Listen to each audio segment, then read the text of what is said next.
Hello everyone, welcome to कलयुग पाठशाला। तो आज हमारी सीटेट की एसएसटी की 4th क्लास है। तो चलिए स्टार्ट करते हैं। इससे पहले अगर आप चैनल पे नए हैं तो वीडियो को लाइक और चैनल को सब्सक्राइब कर दें। तो आज का हमारा चैप्टर है क्या बताती है हमें किताबें और खबरें। तो हमें जानना है कि हमें किताबें क्या बताती हैं और खबरें क्या बताती हैं। यानी किताबों में अगर हम बात करें जो हमारे साहित्यिक स्रोत हैं या साहित्यिक ग्रंथ हैं, जैसे वेद हो गया, तो आज हम इन सब के बारे में जानने वाले हैं और हमें आज खबरों के बारे में भी जानेंगे। तो चलिए स्टार्ट करते हैं। बात हो रही है मैरी की। तो पुस्तकालय में मैरी, यानी जो मैरी है वो कहाँ पर है? पुस्तकालय में। जैसे ही क्या होता है, घंटी बजी, शिक्षक ने छात्रों को अपने साथ आने को कहा। जैसे घंटी बजती है स्कूल की तो शिक्षक जो है वो छात्रों से कहते हैं कि मेरे साथ आओ। अब आज वे पहली बार कहाँ जा रहे हैं? पुस्तकालय जा रहे हैं। तो बच्चे जो हैं वो पहली बार कहाँ जा रहे हैं? पुस्तकालय जा रहे हैं, यानी लाइब्रेरी में जा रहे हैं। मैरी ने देखा कि पुस्तकालय उसकी कक्षा से काफ़ी बड़ा था। तो मैरी जो थी पहली बार गई थी पुस्तकालय और वो देखती है कि जो पुस्तकालय है उसकी जो क्लास है उससे भी काफ़ी बड़ा है और वहाँ किताबों से भरे कई रैक थे। तो पुस्तकालय में क्या है कि वहाँ पर किताबों से भरे हुए कई रैक हैं जिसमें कई सारी किताबें रखी हुई हैं। तो उसकी जो कोने में एक अलमारी थी जो मोटी मोटी किताबों से भरी थी। तो मैरी की नज़र जाती है कोने में रखी एक अलमारी पर जिसमें क्या है, मोटी मोटी किताबें रखी हुई थी।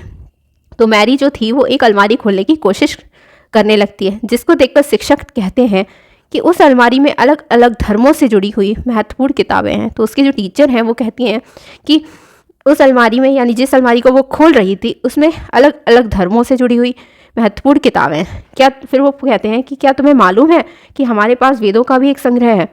तो मैरी जो थी वो सोचने लगती है कि वेद क्या होता है। तो यहाँ से स्टार्टिंग होती है कि वेद क्या होता है। तो चलिए देखते हैं कि वेद होता क्या है। दुनिया के प्राचीनतम साहित्यिक स्रोतों में एक। तो अगर हम बात करें तो वेद क्या हैं? जो दुनिया के प्राचीनतम साहित्यिक स्रोतों में एक माने जाते हैं। तो वेद होते हैं 4। ठीक है, कितने होते हैं? वेद 4 होते हैं। कौन कौन से? तो यहाँ बात हो रही है ऋग्वेद, सामवेद, यजुर्वेद और अथर्ववेद की। तो आप सभी को पता होगा कि वेद 4 होते हैं, ऋग्वेद, सामवेद, यजुर्वेद और अथर्ववेद। अगर हम बात करें यहाँ पर ऋग्वेद की, तो सबसे पुराना जो वेद होता है वो कौन सा है? ऋग्वेद है। ठीक है, सबसे पुराना वेद कौन सा है? ऋग्वेद है। और ऋग्वेद जिसकी रचना लगभग कब हुई है?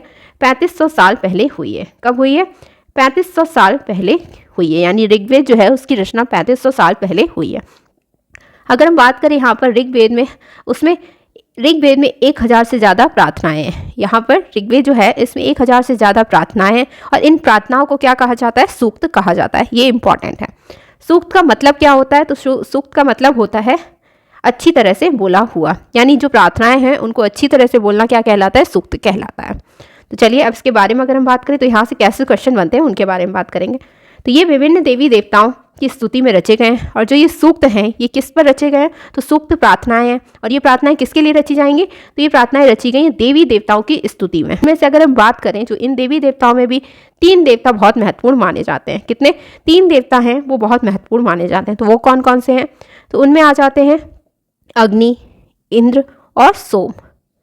ठीक है, तो इनमें भी 3 देवता जो हैं वो महत्वपूर्ण हैं, अग्नि, इंद्र और सोम। अग्नि कौन है? अग्नि की अगर बात करें तो अग्नि जो है वो आग के देवता हैं, इंद्र युद्ध के देवता हैं और सोम जो है वो एक पौधा है जिससे एक खास पेय बनाया जाता है।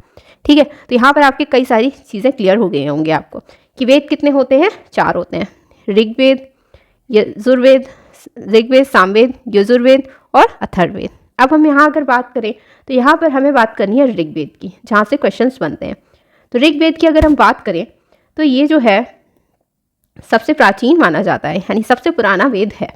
तो आपको याद रखना है सबसे पुराना वेद कौन सा है? ऋग्वेद है। ठीक है, सबसे पुराना ऋग्वेद है। इसकी रचना की अगर बात करें तो इसकी रचना जो है वो हुई है 3500 साल पहले। कब हुई है? 3500 साल पहले इसकी रचना हुई है। ठीक है, ये चीज़ आपको याद रखनी है कि 3500 साल पहले इसकी रचना हुई है।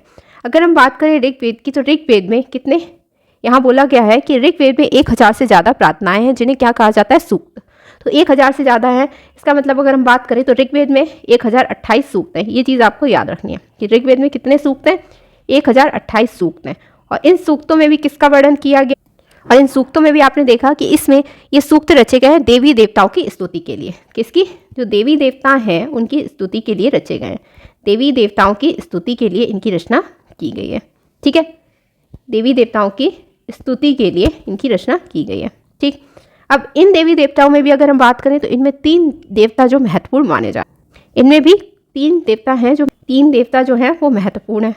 तो इसमें आप आते हैं अग्निदेव, इंद्रदेव और सोमदेव। तो यहाँ पर बात हो रही है सबसे पहले अग्निदेव की।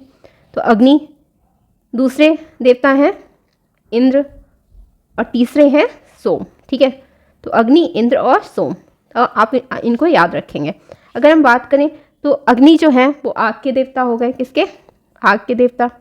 ठीक है, आग के देवता हो गए। इंद्र किसके देवता हैं? तो ये युद्ध के देवता हैं।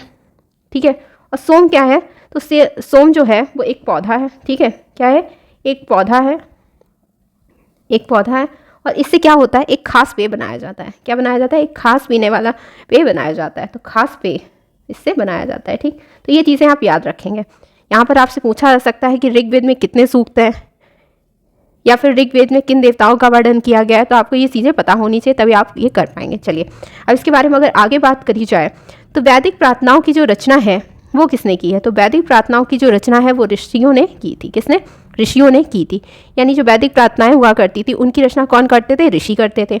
और जो आचार्य होते थे वो विद्यार्थियों को अक्षरों, शब्दों और वाक्यों में बांटकर पढ़ाया करते थे। तो जो वैदिक प्रार्थनाएं हुआ करती थी तो उनको जो आचार्य हुआ करते थे उस टाइम पर, ये विद्यार्थियों को कैसे पढ़ाते थे? तो ये अक्षरों, शब्दों और वाक्यों में इन जो प्रार्थना है इनको बांट देते थे और उसका सस्वर पाठ द्वारा कंठस्थ करवाते थे। यानी खुद बोलते थे और वो लोग जो थे वो कंठस्थ किया करते थे। तो इस तरह से क्या है, ये बोलकर उन्हें कंठस्थ कराया करते थे जो आचार्य हुआ करते थे। अधिकांश जो सूक्तों के रचयिता हैं, यानी जो सूक्त हैं ऋग्वेद में, तो इन सब की जो रचयिता हैं वो कौन हुआ करते थे? जो सीखने और सिखाने वाले पुरुष हुआ करते थे। यानी जो देवी देवताओं की स्तुति के जो रचे गए हैं प्रार्थनाएं, वो किसने? जो सीखने और सिखाने वाले पुरुष हुआ करते थे उन्होंने किए। ठीक है, सूक्तों की रचयिता उन्हीं को माना जाता है। कुछ प्रार्थनाओं की रचना जो है महिलाओं ने भी की है। यानी कुछ प्रार्थनाएं जो हैं उस टाइम पर भी तो महिलाओं ने भी उनकी रचना की है। अब बात यहाँ पर मोस्ट इंपॉर्टेंट बनता है यहाँ से, ऋग्वेद की भाषा प्राक संस्कृत या वैदिक संस्कृत कहलाती है। तो आपको याद रखना है जो ऋग्वेद की भाषा है वो क्या है? प्राक संस्कृत है या फिर वैदिक संस्कृत कहलाती है। ठीक है, तो आपको ये चीज़ याद रखनी है कि ऋग्वेद की भाषा प्राक संस्कृत है या फिर वैदिक संस्कृत है, ये आपको याद रखनी है। कंफ्यूज नहीं होंगे। यहाँ पर प्राकृत भी, कुछ लोग प्राकृत देख के लोगों को लगता है कि ये प्राक संस्कृति है, तो आपको यह याद रखना है कि ये अलग होती है। ऋग्वेद की जो भाषा है वो प्राक संस्कृत है या फिर वैदिक संस्कृत है। और तुम स्कूल में जो संस्कृत पढ़ती हो उससे ये भाषा थोड़ी भिन्न होती है, और जो हम स्कूल में संस्कृत पढ़ा करते हैं उससे ये थोड़ी भिन्न हुआ करती है, मतलब थोड़ी अलग हुआ करती है। चलिए अब आगे देखेंगे संस्कृत और अन्य भाषाएं। अगर हम बात करें तो यहाँ बात हो रही है संस्कृत की और अन्य भाषाओं की। तो चलिए देखते हैं। तो संस्कृत भाषा जो है वो भारोपीय यानी भारत और यूरोपीय भाषा परिवार का हिस्सा है। ठीक है, तो ये चीज़ आपको याद रखनी है कि संस्कृत जो है वो किस भाषा परिवार का हिस्सा है। तो संस्कृत जो है वो भारोपीय भाषा परिवार का हिस्सा है। किसका? भारोपीय जो भाषा परिवार है उसका हिस्सा है। ठीक है, ये चीज़ आपको याद रखनी है। ठीक है, भारत की कई भाषाएं अगर बात करी जाए तो भारत की और भी कई भाषाएं हैं, जैसे असमिया हो गई, गुजराती, हिंदी, कश्मीरी, सिंधी, और जो एशियाई भाषाएं हैं जैसे फारसी हो गई, यूरोप की बहुत सी और भाषाएं हो गई जैसे अंग्रेजी हो गई, फ्रांसीसी हो गई, जर्मन, यूनानी, इतालवी, स्पेनिश आदि इसी परिवार से जुड़ी हुई हैं। तो ये सारी जो भाषाएं हैं वो किस भाषा परिवार की है? भारोपीय भाषा परिवार की भाषाएं हैं। और उन्हें एक भाषा परिवार इसलिए कहा जाता है क्योंकि आरंभ में उनमें कई शब्द एक जैसे थे। जैसे अगर हम बात करें तो मात्र जो है वो संस्कृत का शब्द है, माँ हिंदी का शब्द है, और मदर जो है वो अंग्रेजी का शब्द है। यानी संस्कृत में हम मात्र कहते हैं माँ को, हिंदी में माँ कहते हैं और अंग्रेजी में मदर। तो आप देख सकते हैं इनमें समानता क्या है। ठीक है, उपमहाद्वीप में दूसरे भाषा परिवारों की भी भाषाएं बोली जाती हैं। अगर हम बात करें भारोपीय भाषा परिवार की तो इसके अलावा भी और भी कई भाषा परिवार हैं जिसकी भाषाएं बोली जाती हैं इस उपमहाद्वीप में। जैसे पूर्वोत्तर प्रदेशों में तिब्बत बर्मा परिवार की भाषाएं बोली जाती हैं। यानी जो पूर्वोत्तर प्रदेश हैं हमारे उनमें बोली जाती है तिब्बत बर्मा परिवार की भाषाएं। नेक्स्ट है अगर हम बात करें तो तमिल, तेलुगु, कन्नड़ और मलयालम, ये हैं द्रविड़ भाषा परिवार की भाषाएं। तो आपको याद रखना है कि द्रविड़ भाषा परिवार की भाषाएं कौन कौन सी हैं? तो तमिल हो गई, तेलुगु हो गई, कन्नड़ हो गई और मलयालम। ठीक है, जबकि झारखंड और मध्य भारत के कई हिस्सों में बोले जाने वाली भाषाएं ऑस्ट्रो एशियाटिक परिवार से जुड़ी हुई हैं। यानी जो झारखंड है या फिर मध्य भारत के जो हिस्से हैं उसमें जो भाषाएं बोली जाती हैं वो कौन सी हैं? ऑस्ट्रो एशियाटिक परिवार से परिवार की भाषाएं हैं। चलिए आगे अगर हम बात करें, हम जिन किताबों को पढ़ते हैं वे लिखी और छापी गई हैं। ऋग्वेद का उच्चारण किया जाता था। अब हम यहाँ पर बात करें किताबों की, तो हम जिन किताबों को पढ़ते हैं वो क्या होती हैं, लिखी होती हैं और छपी होती हैं। ठीक है, यानी लिखी हुई हमें प्राप्त होती हैं और कैसी छपी हुई मिलती हैं। मगर ऋग्वेद जो था उसकी अगर हम बात करें तो ऋग्वेद का उच्चारण किया जाता था, यानी उसे उच्चारित किया जाता था और उसका श्रवण किया जाता था, यानी उसे सुना जाता था, ना कि पढ़ा जाता था। ठीक है, तो ये चीज़ आप याद रखेंगे कि ऋग्वेद जो था उसका उच्चारण किया जाता था और उसे सुना जाता था, यानी श्रवण किया जाता था, मगर उसे पढ़ा नहीं जाता था, ना कि उसे पढ़ा जाता था। ठीक है, अब आगे अगर हम बात करें तो रचना होने के बाद, यानी ऋग्वेद की जब रचना हो गई उसके भी कई सदियों के बाद इसे क्या हुआ, पहली बार लिखा गया था। इसे छापने का जो काम है तो मुश्किल से 200 साल पहले हुआ है, यानी जो ऋग्वेद है इसको छापा कब गया है, तो इसको अगर हम बात करें तो मुश्किल से 200 साल पहले ये छापी गई है। ठीक है, अब बात करेंगे इतिहासकार जो होते हैं वो ऋग्वेद का अध्ययन कैसे करते हैं। ठीक है, इतिहासकार जो होते हैं वो पुरातत्ववेत्ताओं की तरह ही अतीत के बारे में जानकारी इकट्ठी करते हैं। तो हमने फर्स्ट चैप्टर में ही पढ़ा था इतिहासकार और पुरातत्ववेत्ताओं के बारे में। वेत्ता क्या होते हैं, जो अतीत के बारे में जानकारी इकट्ठी करते हैं, मगर वो किससे करते हैं, जो उन्हें चीज़ें मिलती हैं उनसे, यानी अवशेषों से। मगर जो इतिहासकार होता है अवशेषों के साथ साथ लिखित स्रोतों का भी प्रयोग करता है।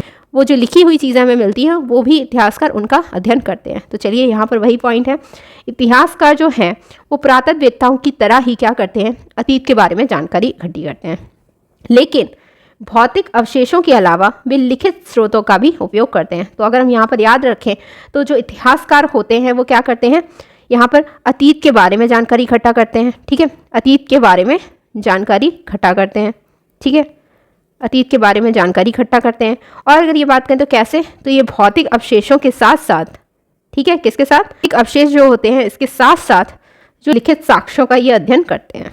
ठीक, चलो देखते हैं कि ऋग्वेद का अध्ययन कैसे करते हैं। तो ऋग्वेद के कुछ सूक्त जो वार्तालाप के रूप में हैं, यहाँ पर अगर हम अभी पढ़ेंगे आगे तो ऋग्वेद में कुछ ऐसे भी सूक्त हैं जो वार्तालाप के रूप में हैं, यानी बातचीत के रूप में कुछ ऐसे सूक्त भी हैं, जैसे विश्वामित्र नामक जो ऋषि हैं और देवियों के रूप में जो पूजित 2 नदियां हैं, व्यास और सतलज के बीच एक संवाद से ही सूक्त का अंश है। तो चलिए देख लेते हैं। तो यहाँ पर जो विश्वामित्र हैं, यहाँ पर बात होगी जो आने वाली वार्ता है, यानी जो उनके बीच बातें हुई हैं वो विश्वामित्र के बीच में, और जो 2 नदियां हैं व्यास और सतलज इनके बीच में हुई हैं। तो चलिए देखते हैं। तो यहाँ पर अगर हम बात करें तो यहाँ पर एक पांडुलिपि दे रखी है, जैसे ये ऋग्वेद की पांडुलिपि है। ठीक है, ये क्या है, ऋग्वेद की एक पांडुलिपि है। यहाँ ये अगर हम बात करें तो ये किस पर लिखी जाती थी पांडुलिपि, तो ये लिखी जाती थी भुर्ज वृक्ष की छाल पर। किस पर, भुर्ज वृक्ष की जो छाल होती है उस पर ये पांडुलिपि लिखी जाती है। और ये पांडुलिपि हमें कहाँ मिली है, तो ये पांडुलिपि मिली है कश्मीर में। कहाँ पर, ये पांडुलिपि मिली है कश्मीर में। और लगभग 150 साल पहले ऋग्वेद की सबसे पहली बार छापने के लिए इसका प्रयोग किया गया था। तो ऋग्वेद को सबसे पहली बार छापने के लिए इस पांडुलिपि का प्रयोग किया गया था। कब, 150 साल पहले की बात हो रही है। इसी पांडुलिपि को देखकर इसका अंग्रेजी अनुवाद तैयार हुआ है, यानी इसी पांडुलिपि को देखकर क्या हुआ है, जो ऋग्वेद है उसका अंग्रेजी अनुवाद तैयार हुआ है। और ये पांडुलिपि जो है जो हमें मिली है कहाँ से, कश्मीर में। तो ये जो पांडुलिपि है अगर हम बात करें तो ये पुणे महाराष्ट्र के एक पुस्तकालय में सुरक्षित है। ठीक है, चलिए अब बात करेंगे जो विश्वामित्र और नदियों के बीच बात हुई उसके बारे में।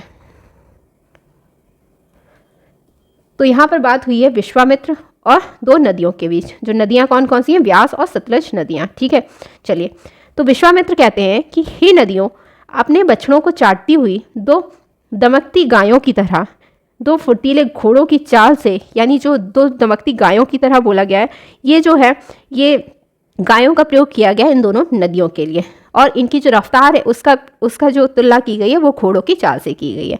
तो पहाड़ों से नीचे आओ। तो उन्होंने कहा कि हे नदियों, अपने बछड़ों को चाटती हुई 2 दमकती गायों की तरह 2 फुर्तीले घोड़ों की चाल से पहाड़ों से नीचे आओ। इंद्र द्वारा दी गई शक्ति से स्फूर्त, यानी इंद्र की द्वारा जो शक्ति दी गई है उससे स्फूर्त तुम रथों की गति से, यानी रथ जिस गति से चलते हैं, रथ की गति से सागर की ओर बह रही हो। तो रथ की गति से तुम किस ओर बह रही हो, सागर की ओर बह रही हो। तुम जल से परिपूर्ण हो, यानी तुम्हारे अंदर बहुत जल है और एक दूसरे से मिल जाना चाहती हो। ठीक है, फिर नदियाँ जवाब देती हैं कि जल से परिपूर्ण हम देवताओं के बनाए रास्ते पर चलती हैं। तो हम जल से परिपूर्ण यानी जल हमारे पास है और हमें देवताओं के जो बनाए हुए रास्ते हैं हम उन पर चलते हैं। एक बार निकलने पर हमें रोका नहीं जा सकता। और नदियाँ कहती हैं कि एक बार अगर हम निकल जाएं तो हमें रोका नहीं जा सकता। हे ऋषि तुम हमसे प्रार्थना क्यों कर रहे हो? तो विश्वामित्र कहते हैं, हे बहनों मुझ गायक की प्रार्थना सुनो। मतलब विश्वामित्र कह रहे हैं कि हे बहनों मुझ गायक की प्रार्थना सुनो, मैं रथों से और गाड़ियों सहित बहुत दूर से आया हूँ। कृपा करके अपने जल को हमारे रथों और गाड़ियों की धुनियों के ऊपर ना उठाओ ताकि हम आसानी से उस पर जा सकें। जो है इसमें अगर हम बात करें तो इसमें घोड़ों और गायों को बहुत महत्व दिया गया है। किसको? घोड़ों और गायों को। गायों की तुलना की गई है नदियों से और घोड़ों की तुलना की गई है उनकी रफ्तार से नदियों की। तो यहाँ पर अगर हम बात करें तो मैं रथों और गाड़ियों सहित बहुत दूर से आया हूँ। कृपा करके अपने जल को हमारे रथों और गाड़ियों की जो धुरियाँ हैं उनसे ऊपर ना उठाओ ताकि हम आसानी से उसे पार कर सकें। तो नदियाँ कहती हैं हम तुम्हारी प्रार्थना सुनेंगे जिससे तुम सब सुरक्षित उस पार जा सको। तो ये संवाद था विश्वामित्र और नदियों के बीच। तो इतिहासकार बताते हैं कि ये प्रार्थना जो है उस क्षेत्र में रची गई होगी जहाँ ये नदियाँ बहती थी, यानी व्यास और सतलज नदियाँ जहाँ बहती थी, ये प्रार्थना उस क्षेत्र में रची गई हैं। वे ये भी सुझाते हैं कि जिस समाज में ऋषि रहते थे, यानी उस टाइम की अगर बात करें जिस समाज में ऋषि रहते थे, वहाँ घोड़ों को और गायों को बहुत महत्व दिया जाता था। इसीलिए नदियों की तुलना घोड़ों और गायों से की गई है। तो ये जो अध्ययन किया है वो किसने किया है? एक इतिहासकार ने किया है। तो इतिहासकार लिखित साक्ष्यों के आधार पर अध्ययन किया करते हैं।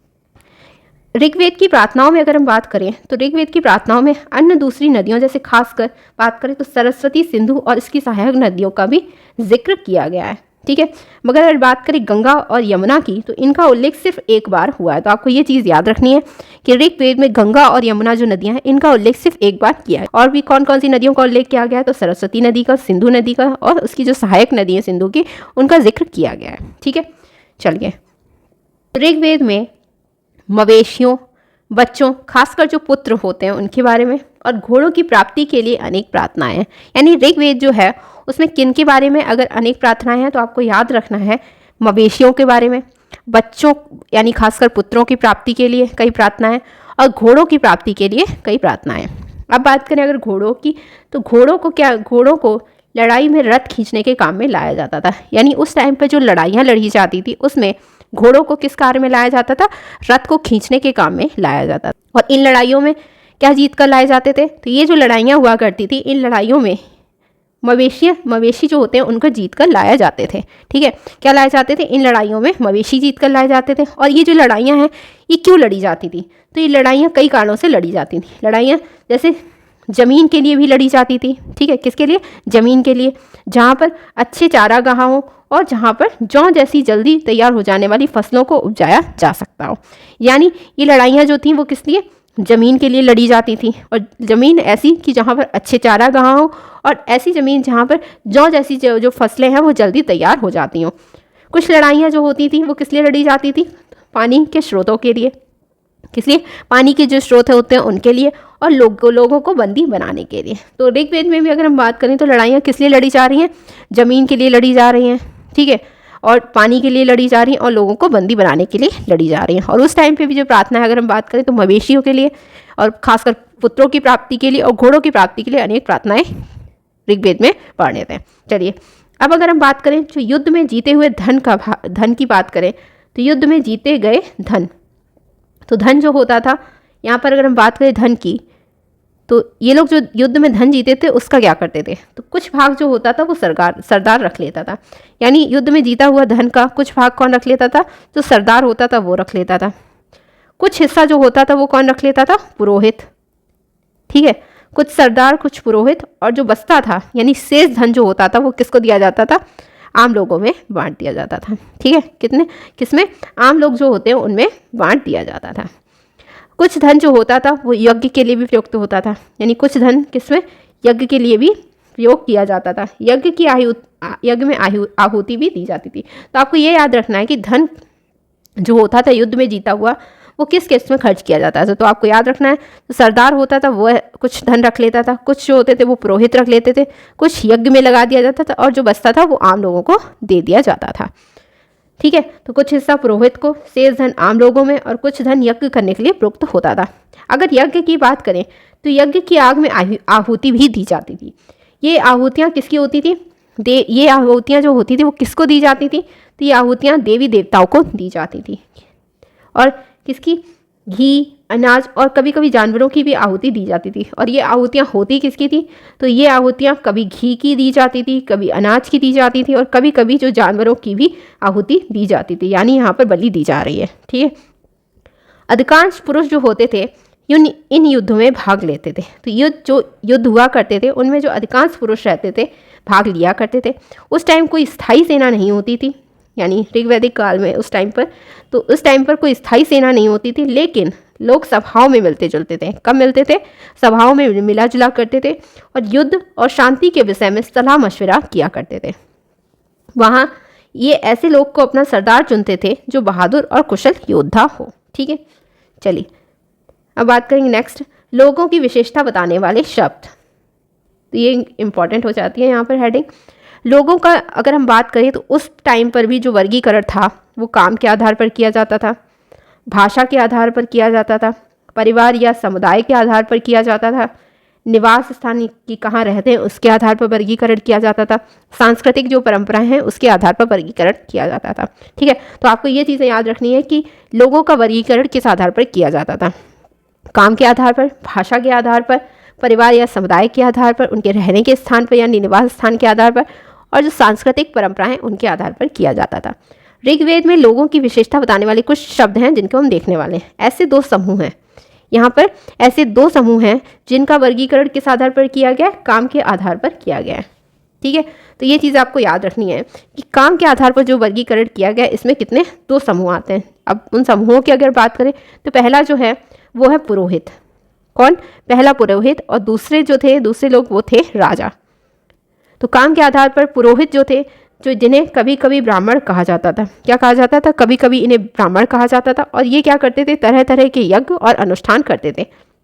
तो ये क्या करते थे? पुरोहित यज्ञ और अनुष्ठान किया करते थे। ठीक है, यज्ञ और अनुष्ठान किया करते थे और इनको काम के आधार पर वर्गीकृत किया गया था। ठीक है, राजा दूसरे लोग थे राजा। तो ये याद रखना है, जो काम के आधार पर जिन्हें वर्गीकृत किया गया था वो पुरोहित थे और राजा थे। ठीक है, अब अगर राजा जब हम सुनते हैं तो हमें ऐसा लगता है कि इनके पास कोई कमी नहीं रही होगी, ये इनके महल होंगे, इनके पास अच्छी सेनाएं होंगी। तो चलिए देखते हैं उस टाइम के राजा के बारे में। तो ये राजा वैसे नहीं थे जिनके बारे में तुम बाद में पढ़ोगी या जिनके बारे में हम पढ़ेंगे आगे। ये ना तो बड़ी बड़ी राजधानियों और महलों में रहते थे, यानी उस टाइम के जो राजा थे ना ही इनके पास बड़ी बड़ी राजधानियाँ थी और ना ही महल थे। इनके पास सेना थी, ना ही इनके पास क्या थी? सेना थी। आपने बात के देखे होंगे राजा, उनमें इनके पास महल भी थे, उनके पास सेनाएं भी थी। ना ही ये क्या करते थे? कर वसूलते थे, यानी ना कोई ये टैक्स लिया करते थे। और बात की जो है इन सब ने कर भी वसूले हैं।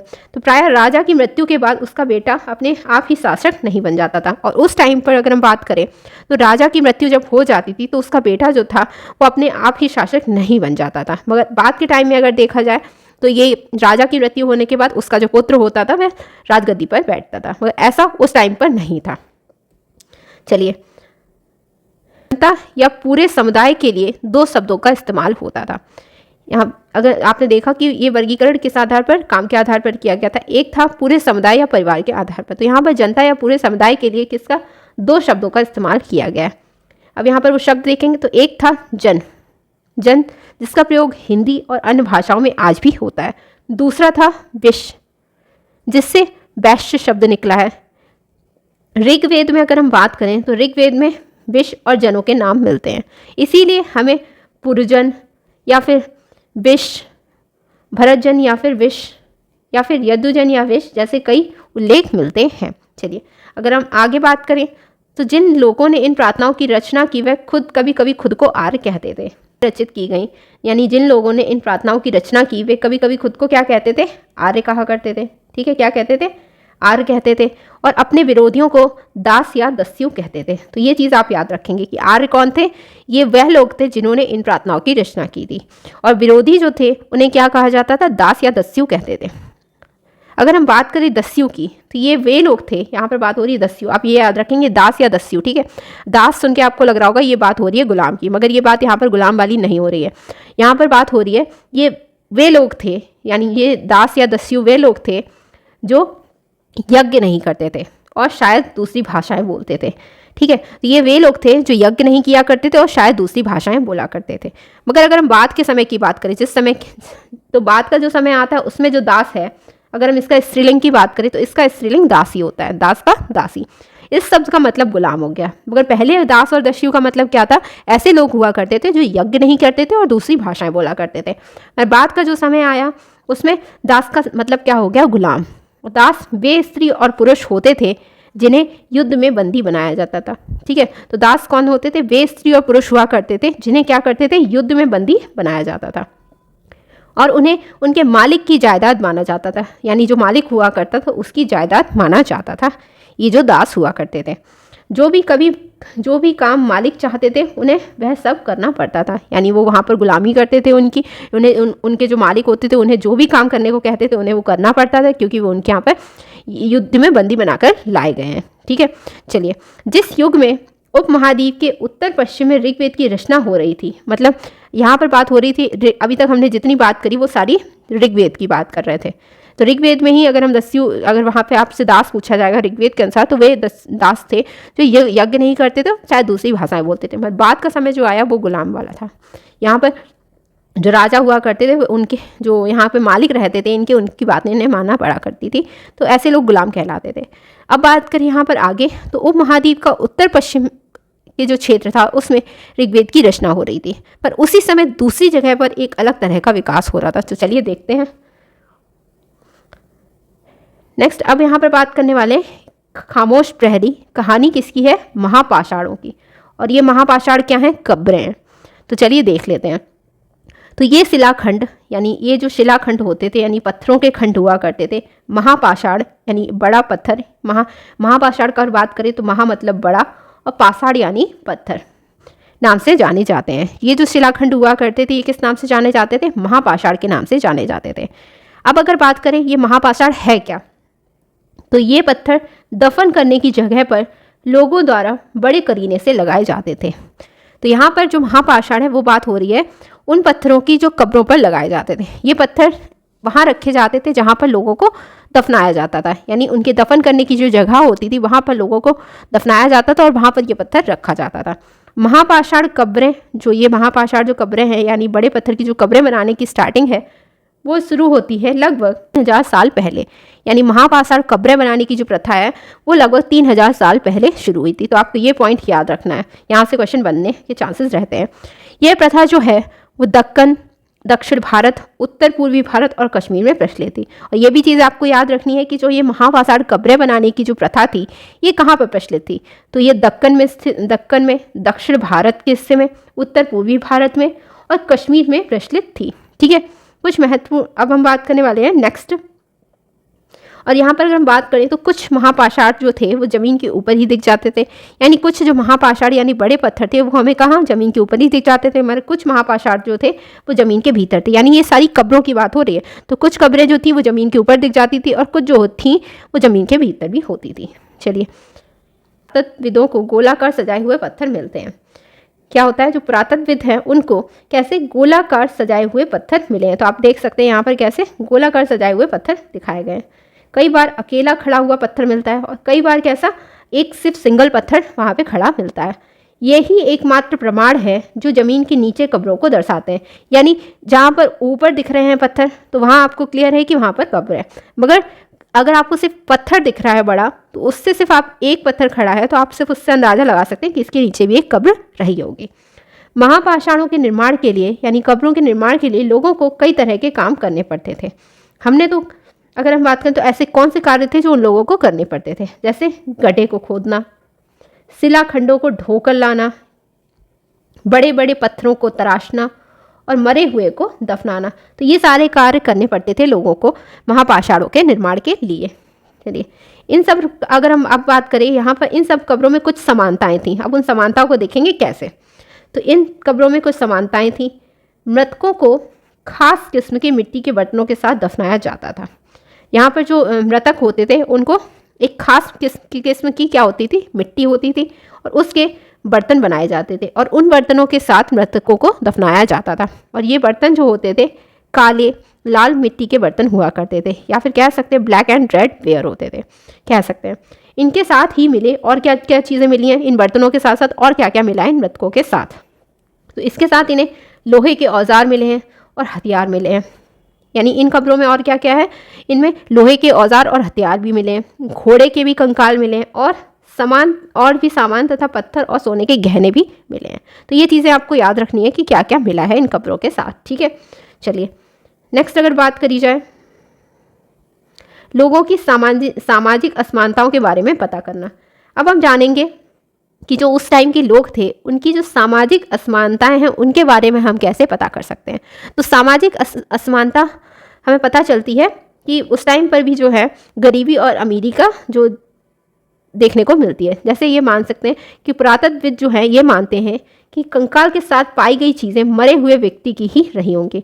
यानी कंकाल के साथ जो चीज़ें मिली हैं, कंकाल जो मिला है उनके साथ जो चीज़ें मिली हैं वो मरे हुए व्यक्ति की ही रही होंगी, ऐसा पुरातत्वविद मानते हैं। मगर कभी कभी एक कब्र की तुलना में दूसरी कब्र में ज़्यादा चीज़ें मिलती हैं। तो कभी कभी कुछ ऐसी कब्र हैं जिनमें एक कब्र में थोड़ा सामान तो किसी में बहुत ज़्यादा मिला है। तो उस आधार पर यहाँ पर हम अंदाज़ा लगाते हैं उनकी सामाजिक असमानताओं के बारे में। अब यहाँ पर बात हो रही है ब्रह्मगिरी की। यहाँ पर हम बात करते हैं ब्रह्मगिरी की। तो ब्रह्मगिरी एक ऐसी जगह है जहाँ से हमें एक कब्र मिली है। तो ब्रह्मगिरी की अगर बात करें, यहाँ एक व्यक्ति की कब्र में 33 सोने के मनके और शंख पाए गए हैं। तो ये चीज़ आपको याद रखनी है कि ब्रह्मगिरी में क्या होगा मिला है, यहाँ एक व्यक्ति की कब्र मिली है। ठीक है, एक व्यक्ति की कब्र मिली है जिसमें 33 सोने के मनके और शंख मिले हैं। ठीक है, 33 सोने के मनके और शंख मिले हैं। और अगर बात करें दूसरे कंकालों के पास, तो दूसरे कंकाल जो हैं उनके पास सिर्फ क्या मिला है, सिर्फ कुछ मिट्टी के बर्तन ही पाए गए हैं। और अगर बात करें यहाँ पर जो दूसरा कंकाल मिला है उसके साथ सिर्फ कुछ मिट्टी के बर्तन ही पाए गए हैं। तो यहाँ पर आप देख सकते हैं कि ब्रह्मगिरी में हमें 2 कब्रें यानी कंकाल मिले हैं। एक व्यक्ति के कब्र में क्या है, 33 सोने के मनके और शंख मिले हैं, मगर दूसरा जो कंकाल है उसके साथ सिर्फ क्या मिला है, कुछ मिट्टी के बर्तन मिले हैं। तो इस तरह से आप उनकी सामाजिक असमानता के बारे में पता लगा सकते हैं कि उस टाइम पर भी ये दफनाए गए लोगों की सामाजिक स्थिति में भिन्नता को दर्शाता है। कुछ लोग क्या थे, अमीर थे। तो आपने देखा जो अमीर थे उनके साथ 33 सोने के मनके और शंख थे, मगर जो गरीब थे तो यहाँ पर जो अंदाज़ा लगाया जाता है कि, और जो अगर गरीब थे उनके साथ सिर्फ मिट्टी के बर्तन मिले। तो कहा जा सकता है कि जो यहाँ पर जिसके पास 33 सोने के मनके और शंख थे वो कौन रहा होगा, सरदार रहा होगा। क्या रहा होगा, सरदार रहा होगा। और जिसके पास सिर्फ मिट्टी के बर्तन मिले हैं वो कौन रहा होगा, अनुयायी रहा होगा। ठीक है, तो अनुयायी रहा होगा। ठीक है, चलिए क्या कुछ कभी कभी महापाषाणों में एक से अधिक कंकाल मिले हैं। तो आपने देखा कि महापाषाण क्या है, यानी ये कब्रें हैं, इनमें एक से अधिक कंकाल मिले हैं। तो यहाँ पर हमें क्या लगाना है कि क्या कुछ कब्रगाहें ऐसी हैं जो खास परिवारों के लिए थी। तो आप वही देखेंगे कि क्या कुछ परिवारों की भी एक साथ थी। तो यहाँ पर देखने वाले हैं महापाषाण में एक से अधिक कंकाल मिले हैं और वे यह दर्शाते हैं कि शायद एक ही परिवार के लोगों को एक ही स्थान पर अलग अलग समय पर दफनाया गया है। तो ये जो महापाषाण मिले हैं यहाँ पर एक से अधिक कंकाल मिले हैं और ऐसा अंदाज़ा लगाया जाता है कि शायद ये एक ही परिवार के लोग रहे होंगे। तो इसीलिए इनको एक ही स्थान पर अलग अलग समय पर दफनाया गया है। बाद में मरने वालों को, जो बाद में मरे उन लोगों को पोर्ट होल के रास्ते कब्रों में लाकर दफनाया जाता था। ऐसे स्थान पर गोलाकार बनाए गए पत्थर या चट्टान चिन्हों का काम करते हैं। तो ऐसे स्थान पर जो गोलाकार लगाए गए पत्थर और चट्टान होते हैं वे क्या करते हैं, चिन्हों का काम करते हैं, जहां लोग आवश्यकता अनुसार शवों को दफनाने दोबारा आ सकते थे। तो यहाँ पर अब हम देखेंगे, बात करें अगर पोर्ट होल की थी एक कब्र, तो यहाँ पर आपने देखा कि ये सारी चारों ओर से क्या है, महापाषाणों से घिरी हुई है और इसके बीच में एक बनी हुई कब्र। तो इसमें जो होता था, इसके जाने का रास्ता ये रहता था, मतलब जो बाद में आए उनको इस रास्ते से लाकर यहाँ पर दफनाया गया है। ठीक है, चलिए तो यही बात हो रही है इसमें। तो यहाँ पर ये कह रहे हैं कि बाद में मरने वाले लोगों को पोर्ट होल के रास्ते कब्रों में लाकर क्या किया जाता था, दफनाया जाता था। और ऐसे स्थानों पर क्या होता था, गोलाकार लगाए हुए जो पत्थर हैं, यानी जो गोलाकार पत्थर और चट्टान लगी हुई हैं, इन पर कुछ चिन्ह बना दिए जाते थे जो चिन्हों का काम किया करते थे, जहाँ लोग आवश्यकता अनुसार शवों को दफनाने दोबारा आ सकते थे, ताकि वो पहचान पाएँ कि ये हमारे मतलब उनके परिवार के ही हैं, तो वहाँ पर ये इनको दोबारा से दफना सकते थे जाकर। चलिए अब बात करते हैं इनाम गांव के एक विशिष्ट व्यक्ति की कब्र की। अब बात करने वाले हैं यहाँ पर इनाम गांव की। इनाम गांव एक जगह है जहाँ पर एक हमें क्या मिली, एक विशिष्ट व्यक्ति की कब्र है। ठीक है, तो यहाँ पर अब देखने वाले हैं एक विशिष्ट व्यक्ति की कब्र।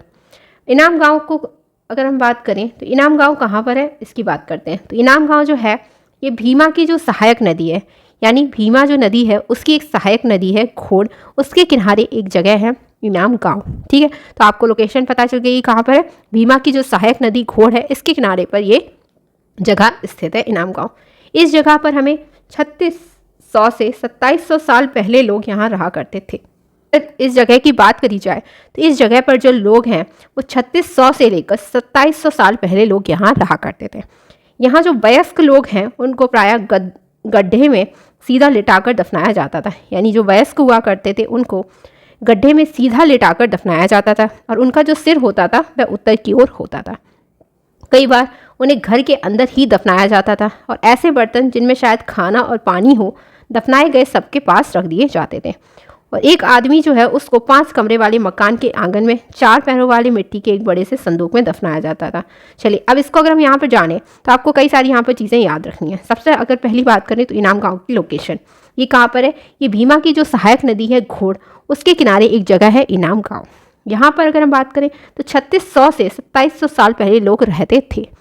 यहाँ पर हमें क्या, अगर हम बात करें तो यहाँ पर जो वयस्क हैं उन लोगों को कैसे दफनाया जाता था? सीधा लिटाकर दफनाया जाता था गड्ढों में, और उनका जो सिर होता था वो कहाँ पर? उत्तर की ओर रखा जाता था। और कई बार जो ये वयस्क होते थे उन्हें घर के अंदर ही दफनाया जाता था और उनके साथ ऐसे बर्तन रखे जाते थे जिनमें शायद खाना और पानी होगा, दफनाए गए सबके पास रखे जाते थे। ठीक है, एक आदमी जो है यहाँ पर जिस एक विशिष्ट व्यक्ति की कब्र की बात हो रही है उसमें एक आदमी जो है वो 5 कमरों वाले मकान के आंगन में और 4 पैलों वाले मिट्टी के एक बड़े से संदूक में दफनाया गया था। ठीक है, तो एक आदमी जो है वो 5 कमरों वाला एक मकान था, उसके आंगन में ये आदमी दफनाया गया था और जिसको 4 पैरों वाले मिट्टी का एक संदूक था उसमें दफनाया गया था। बस्ती के बीच में बसा यह घर जो है गांव के सबसे बड़े घरों में एक था, यानी जहाँ पर ये व्यक्ति दफनाया गया ये बस्ती में जितने घर थे उनमें सबसे बड़े घरों में एक था, यानी सबसे बड़ा घर माना जाता था। ये जो था वो गांव के बीचों बीच था और सबसे बड़ा घर था। इस घर में एक अनाज का गोदाम भी है और सबके पैर जो है वो मुड़े हुए थे। तो इस जो कब्र है इसको देखकर ऐसा लगता है कि ये शायद गांव का जो सरदार रहा होगा उसका ये कब्र रही होगी, क्योंकि ये कब्र जो है वो गांव के बीचम बीच थी और एक बड़ा घर था जो 5 कमरे का मकान था और जिसमें क्या था, एक संदूक में इसको दफनाया गया था। ठीक है, तो इस तरह से अंदाज़ा लगाया जाता है कि ये किसी सरदार का घर रहा होगा, यानी गांव का जो सरदार था उसका घर रहा होगा। चलिए अब बात करते हैं क्या बताते हैं हमें कंकालों के अध्ययन, यानी कंकालों के अध्ययन से हमें क्या पता चलता है। तो अगर आप छोटे आकार के आधार पर अगर बात करें तो एक बच्चे के कंकाल को आसानी से पहचाना जा सकता है, मगर अगर हम बात करें अगर एक बच्चे के कंकाल को पहचाना है तो आप उसके आकार से उसको पहचान सकते हैं, लेकिन एक बच्चे और बच्ची के कंकाल के बीच कोई फ़र्क नहीं होता। मतलब बच्चे और बच्ची के कंकाल में कोई फ़र्क नहीं होता, क्योंकि दोनों के साइज़ से आप अंदाज़ा लगा सकते हैं कि ये छोटे बच्चे का है, बस इतना। क्या हम यह पता लगा सकते हैं कि कंकाल किसी पुरुष का था या स्त्री का? तो कभी कभी लोग जो हैं वो कंकाल के साथ मिले सामानों के आधार पर इसका अंदाज़ा लगाते हैं। तो ये अंदाज़ा लगता कैसा था? तो ये अंदाज़ा इस तरह से लगाते थे कि अगर कोई गहने पहने हुआ है तो वह महिलाएं रही होंगी, मगर ऐसा नहीं है कि उस टाइम पर पुरुष भी जो थे वो आभूषण पहना करते थे। तो उदाहरण के लिए अगर समझे, यदि कंकाल के साथ गहने मिलते हैं तो कई बार उस महिला का जो कंकाल है वो मतलब उसे महिला का कंकाल मान लिया जाता था, लेकिन ऐसी समझ के साथ समस्याएं थी। अक्सर उस टाइम पे अगर बात करें तो पुरुष भी जो थे वो आभूषण पहनते थे। तो ये जो था इस तरह से हम ये पता नहीं लगा सकते कि ये कंकाल महिला का है या पुरुष का। मगर आगे की अगर बात करें तो कंकालों का लिंग पहचानने का जो बेहतर तरीका है उसकी हड्डियों की जांच से है। अगर बात करें महिलाओं की तो महिलाएं जो होती हैं वो बच्चों को जन्म देती हैं, इसलिए जो उनका कटी प्रदेश है या कूल्हा है वो पुरुषों से ज़्यादा बड़ा होता है। तो इस आधार पर ये अंदाज़ा लगाया जाता था कि ये महिलाओं का है या फिर जो कंकाल या फिर पुरुषों का। ये समझ कंकालों के आधुनिक अध्ययन पर आधारित है। आज से लगभग अगर 2000 साल पहले बात करें तो चरक नाम के एक प्रसिद्ध वैद्य हुए थे। ठीक है, तो चरक नाम के जो प्रसिद्ध वैद्य थे कब हुए थे? 2000 साल पहले। ठीक है, इन्होंने चिकित्सा शास्त्र पर यानी चरक संहिता लिखी थी। ये किताब है चरक संहिता और ये किस पर है? चिकित्सा शास्त्र पर है। ठीक है, ये चीज़ आपको याद रखनी है। और किसने लिखी थी? चरक जो थे यानी चरक वैद्य थे, इन्होंने चिकित्सा शास्त्र पर एक पुस्तक लिखी जिसका नाम था चरक संहिता। और कब लिखी थी? 2000 साल पहले। ठीक है, वे कहते हैं कि मनुष्य के शरीर में 360 हड्डियाँ होती हैं। तो उनका मानना था कि मनुष्य का जो शरीर है उसमें 360 हड्डियाँ होती हैं, मगर जो आधुनिक शरीर रचना विज्ञान है आज का वो 206 हड्डियों से काफ़ी ज़्यादा है। यानी इनका जो आधुनिक शरीर रचना विज्ञान की 206 हड्डियां हैं उससे कई ज़्यादा इन्होंने बताई थी, यानी 360 उन्होंने बताई थी। तो संभवतः चरक जो थे इन्होंने 360 बताई। आज की अगर बात करें तो 206 हड्डियां, जो 360 ज़्यादा है 206 से। तो इस आधार पर अगर बात करें तो चरक ने जो अपनी गिनती की होगी उसमें दांत, हड्डियों के जोड़ और कार्टिलेज को जोड़कर ये संख्या बताई होगी, तभी उन्होंने ये संख्या ज़्यादा बताई। तो ये हो गई हमारी आज की क्लास। आई होप आपको आज की क्लास अच्छी लगी होगी। अगर आपको क्लास अच्छी लगी है तो वीडियो को लाइक करें, शेयर करें और चैनल को सब्सक्राइब करें। मिलते हैं नेक्स्ट वीडियो में, तब तक के लिए थैंक यू।